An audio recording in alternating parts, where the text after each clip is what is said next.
Thank you, Malini. Here we are seeing a slide which shows a small story from Mahabharata. We all know that Arjuna is a Pandava, Madhyama Pandava, and Dronacharya was appointed as a teacher for both Kaurava and Pandava princes. He trained the princes in the art of warfare and especially in archery. Arjuna, amongst all his students, was exceptionally devoted to his guru Dronacharya. Arjuna did not merely want to become a great student, but he wanted to become the best student of Guru Dronacharya. One day, Dronacharya wanted to test all his students. So he placed a wooden bird on a tree and asked each student to shoot the eye of the bird. He first called Yudhishthira. He asked Yudhishthira, "What do you see, Yudhishthira?" Yudhishthira replied that he could see the tree, the bird, the branches, and his teacher. Dronacharya then called all other students. They all described what they saw in the surroundings. Dronacharya was not happy. Finally, he called Arjuna. He asked Arjuna, "Arjuna, what do you see?" Arjuna replied, "Gurudev, I see only the bird of the eye." Dronacharya asked, "Can you see the tree?" Arjuna said, "No." "Can you see me?" "No." "Can you see anything else?" "No." "Gurudev, I can only see the eye of the bird." Dronacharya was very pleased with his answer. Arjuna released his arrow and struck the target. Now, how does this connect with the shloka? Guru Dronacharya was very proud of Arjuna, and the verse asks, who is the wise and the discriminating person? In this story, we can say that Arjuna was a wise and discriminating person because his mind was not at all distracted by his surroundings.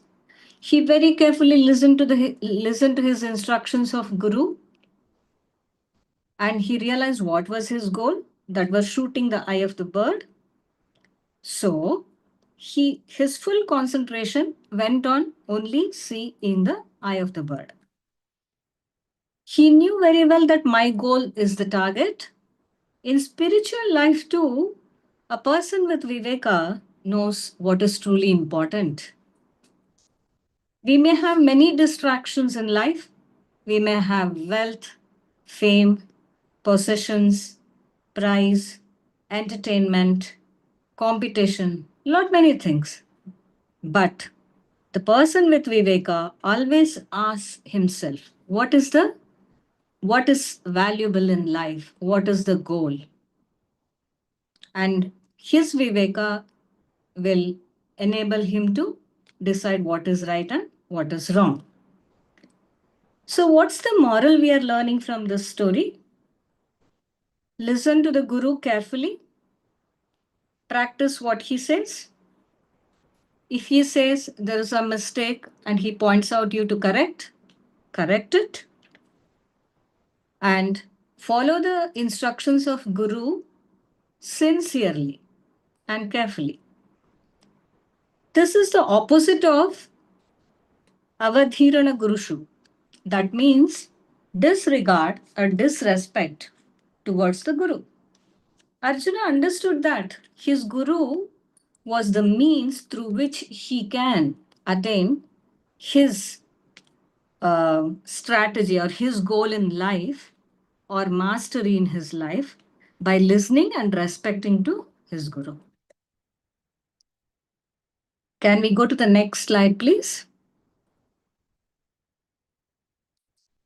See, this story of Indra and Brihaspati from Bhagavad Purana is a very good example what happens if you disrespect or disregard Guru.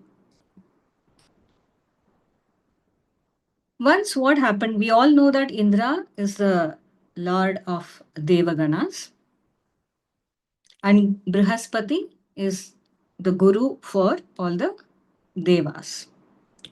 One day, Indra was sitting in his asthana. His Guru Brihaspati entered. Indra, full of pride, did not even rise to greet his Guru. He was so overcome by pride that he failed to rise and properly welcome his Guru Brihaspati. Brihaspati realized he did not abuse, he did not shout, he did not scream. He understood that Indra's mind is now full of pride. So he simply walked out of the asthana. What was the consequence? Devas soon found themselves without the guidance of their Guru Brihaspati because they had lost their power of discrimination or viveka. Soon Indra realized, my arrogance has caused me to lose the guidance of Brihaspati, so I must apologize to him. Their enemies, the Rakshasas, were becoming stronger, so Indra did not have any other way other than asking for apology. So here the problem was, it was not that Indra did not rise and welcome Brihaspati. It was that he started feeling so important that he thought he no longer has to recognize the importance of the Guru. This is avadhirana. So what is the lesson we are learning from this story? It is, a person might have power, wealth, position, and knowledge. But if he loses humility, if he loses viveka, then he will have a lot of arrogance, which leads to disregard for the wise and the guru and loss of guidance. And finally, you end up in trouble. So moral of the story is, never think that you are so successful and you are so great that you forget the people who gave you this wisdom. Can we have the next slide, please?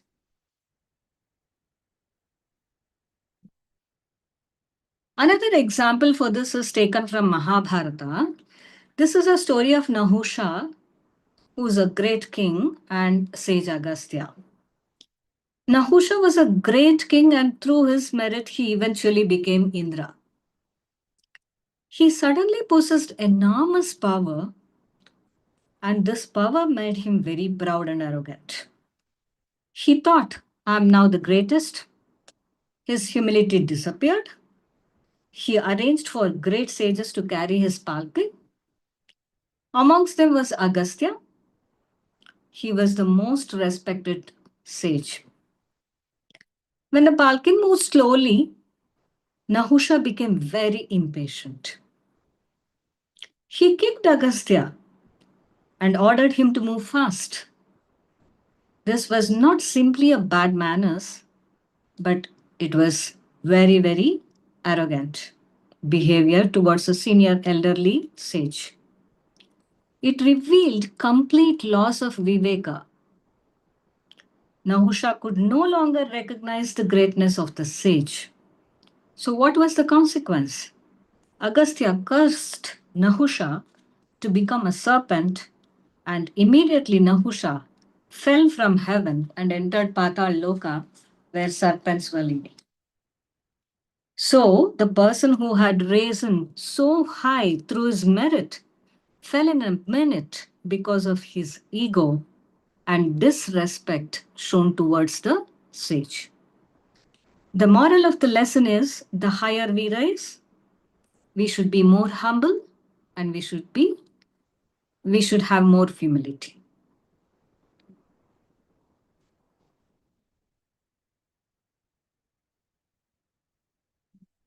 Why Avadhirana is called poison? Why? Let us think about a physical poison. A little poison enters the body and it spreads. Eventually, it harms the whole system. Now, let us take another story where loss of viveka led to a dangerous situation. Let's take the story of King Vena from Bhagavat Purana. King Vena rejected the guidance of the sages. He thought he was above everyone. He stopped people from doing right things, right duties, religious duties, and he became very arrogant. He rejected the guidance given by the sages. He believed that because he was a king, he is above everyone. The sages still reminded him of Dharma, but he refused to listen. He began to insist that everyone should worship him, not anybody else. The sages realized that his rule had become destructive, so ultimately he was removed. From his lineage came King Prithu, who became an exemplary ruler. So, what is the lesson we are learning from this King Vena story? He had authority, he had power, but he lost his viveka. This is a very important distinction. Authority will make you lose wisdom. Intelligence sometimes make you lose wisdom, and position will make you lose wisdom. So a truly wise person always knows I must listen to those who know more than I do. Can I have the next slide, please? Now, there is another story which we all know, most of us know about this story. This is the story of Daksha and Shiva from Shiva Purana. We know Daksha is the father of Sati, who was married to Shiva.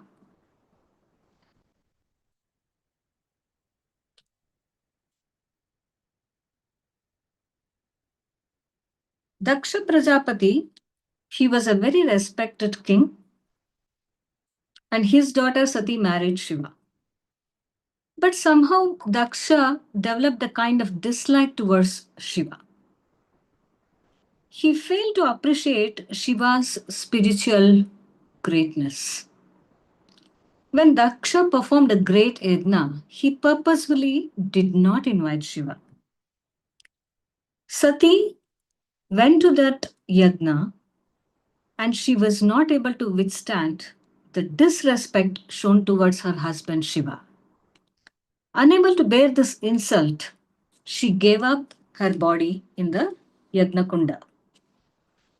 Later, the Yajna was destroyed, and Daksha himself suffered the consequences of his arrogance.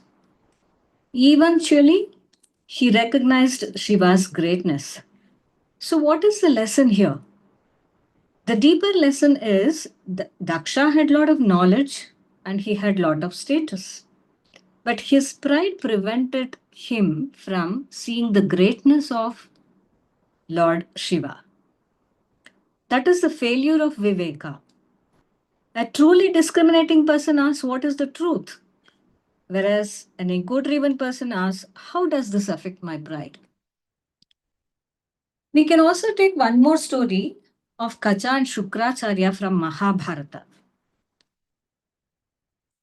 And this is actually a positive example, like what happens when you show total surrenderance to the Guru.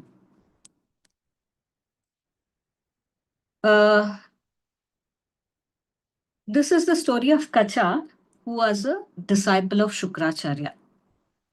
Kacha went to Śrṛṅkhalā to learn the sacred mantra of Mrita Sanjeevini Vidya. He served his Guru very faithfully. He faced enormous difficulties. But even then, when others tried to prevent him from learning, he remained committed to his studies. He had a lot of respect for his Guru. Eventually, Śrṛṅkhalā taught him the secret knowledge.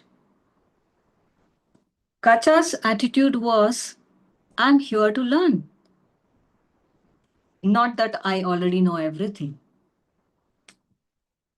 So the lesson from this story demonstrates that every student must have Shraddha, Vinaya, perseverance, then only he can learn. This is the positive opposite of avadhirana. So now we have listened to Indra's story, Nahusha, King Nahusha story, King Vena story, Daksha story, and Kacha. So from all these stories, what are we going to learn? We shouldn't forget our guru when we become successful or powerful. We should not let power make us arrogant. We should never reject the wise counsel because of the position. We should not allow the personal ego to blind our understanding. We should always acknowledge and respect Guru and serve him with humility and dedication.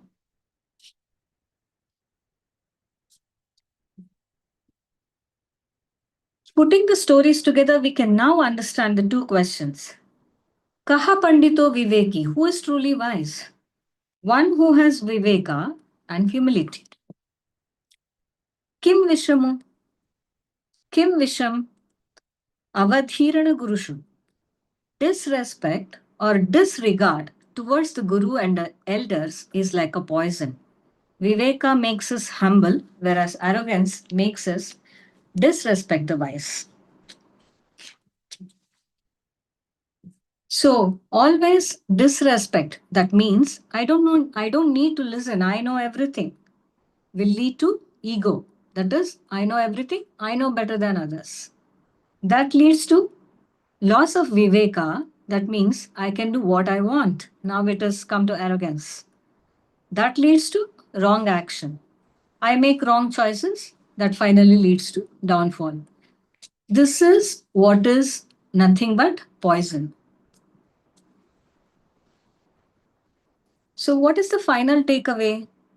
Viveka helps us to choose what is right. Vinaya keeps us ready to learn. Respect to Guru connects us with the wisdom.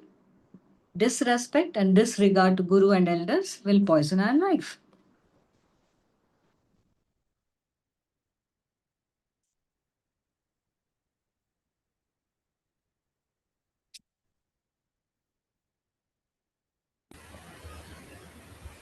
ಧನ್ಯವಾದः ವಾಣಿಯಕ್ಕ.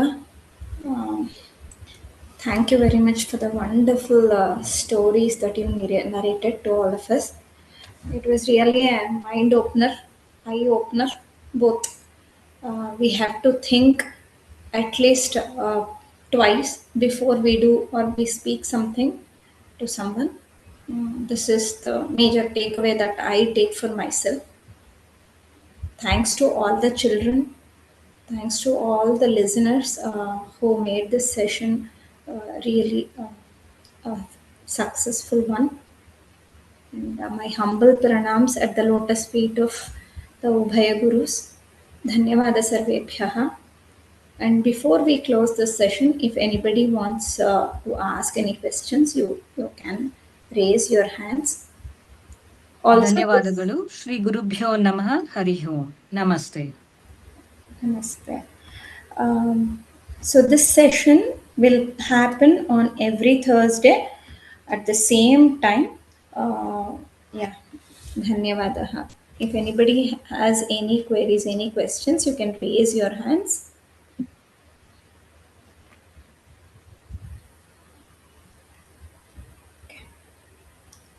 And thanks to the organizers for organizing such a wonderful session wherein we can learn the true values of life through stories. Dhanyavadaha.